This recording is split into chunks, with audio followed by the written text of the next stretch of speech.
இந்த மிக்ஸியை வந்து புதுசு போல நம்ம மாற்ற போறோம். எப்படி மாற்ற போறோம் அப்படின்ற ஐடியாவை நீங்க வீடியோக்குள்ள போய் பாருங்க. ஹார்பிக் யூஸ் பண்ண போறேன். இந்த ஹார்பிக் வந்து உங்களுக்கு தேவையான அளவுக்கு ஒரு பாத்திரத்துல ஊத்திக்கோங்க.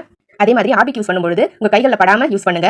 மேக்ஸிமம் அவாய்ட் பண்ணுங்க கை வச்சு யூஸ் பண்றதை. பாருங்க, இந்த மாதிரி நான் ஒரு பழைய பிரஷ் எடுத்துருக்கேன். அந்த பிரஷ் வச்சு ஹார்பிக்கை பழைய மிக்ஸி மேலே அப்ளை பண்ணிக்கிறேன். எங்கெல்லாம் கரைகள் இருக்கோ அங்கெல்லாம் இந்த ஹார்பிக்கை வச்சு அப்ளை பண்ணுங்க. ஒரு இடம் விடாம எல்லா இடத்துலையும் இந்த ஹார்பிக்கை நான் அப்ளை பண்ணியிருக்கேன். இந்த மாதிரி நம்ம ஹார்பிக் அப்ளை பண்ணும்போது மிக்ஸியில் படிச்சிருக்க விடாபிடியான கரைகள் வந்து நமக்கு ஈஸியாக ரிமூவ் ஆயிடும். அதே மாதிரி நம்ம ரொம்ப ஸ்ட்ரெயின் பண்ணி வாஷ் பண்ண வேண்டிய அவசியம் கிடையாது. லைட்டாக தேய்ச்சாவே அந்த கரைகள்லாம் வந்து ஈஸியாக போயிடும். இந்த மாதிரி நீங்கள் ஹார்பிக் அப்ளை பண்ணிட்டு ஒரு 15 நிமிஷம் இந்த மிக்ஸியை அப்படியே வச்சிருங்க. 15 நிமிஷம் கழிச்சு இந்த மாதிரி நல்லா க்ளீன் பண்ணி எடுத்துக்கோங்க. நான் வந்து ஃபர்ஸ்ட் டூத் பிரஷ் வச்சு நல்லா க்ளீன் பண்ணிக்கிறேன். பாருங்க, டூத் பிரஷ் யூஸ் பண்ணீங்கன்னா உங்களுக்கு மிக்ஸியில் எல்லா இடத்துலையும் ஈஸியாக க்ளீன் பண்ணுறதுக்கு கம்ஃபர்டபுளாக இருக்கும் உங்களுக்கு. ஸோ அதனால தான் அந்த டூத் பிரஷை சூஸ் பண்ணியிருக்கேன். அதுக்கப்புறம் ஒரு ஈர துணியால இந்த மிக்ஸியை நீங்கள் தொடச்சு எடுத்துக்கோங்க. நான் வந்து 2 டைம்ஸ் வந்து ஈர துணி நினைச்சு தொடச்சிக்கிறேன். இந்த மிக்ஸியை 2 முறை ஈர துணியால மிக்ஸியை தொடச்சு விட்டு கடைசியாக வந்து பார்த்தீங்கன்னா ஒரு காஞ்ச துணி வச்சு தொடச்சுக்கோங்க. அப்பதான் வந்து எந்த ஈரப்பதமும் இல்லாமல் உங்களுக்கு மிக்ஸி வந்து நல்லா இருக்கும். நம்ம வந்து வெயில காய வைக்க வேண்டிய அவசியமே கிடையாது. இந்த மாதிரி காஞ்ச துணி வச்சு தொடச்சிங்கன்னா ஃபுல்லாக வந்து க்ளீன் ஆயிடும் உங்களுக்கு.